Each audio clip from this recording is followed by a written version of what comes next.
अस्सलाम वालेकुम नाज़रीन, मैं आज आपको बताऊंगा नगीन सुल्तान से कैसे बदला लेती है।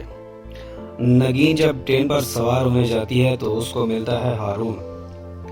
हारून जो एक मीडिया चैनल में काम करता है। नगीन को वक्त के साथ साथ हारून से मोहब्बत हो जाती है। जब नगीन की फूफो को पता चलता है तो नगीन को घर से निकाल देते हैं। नगीन हारून के घर पहुंच जाती है। नगीन फैसला करती है कि अब सुल्तान दुरानी तो नहीं मिला और मेरे पास कहीं रहने का सहारा भी तो नहीं। तो नगीन सोचती है कि अब हारून अच्छा लड़का है, मुझे इससे शादी कर लेनी चाहिए।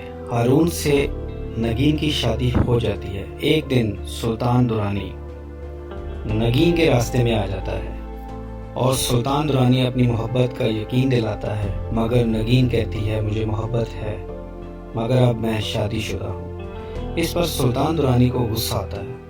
सुल्तान दुरानी फैसला करता है कि मैं अपनी कज़न को तलाक दे दूंगा, मगर शादी नगीन मैं तुमसे दोबारा करूंगा।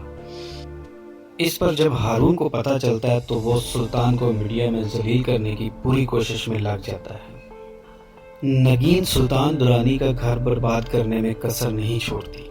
नगीन सुल्तान दुरानी से अपनी कज़न को तलाक दिलवाती है और ऐसे उसको जलील करती है कि उसको अपने किए का पछतावा शुरू हो जाता है। सुल्तान दुरानी ना नगीन का होता है और ना ही अपनी कज़न का रहता है।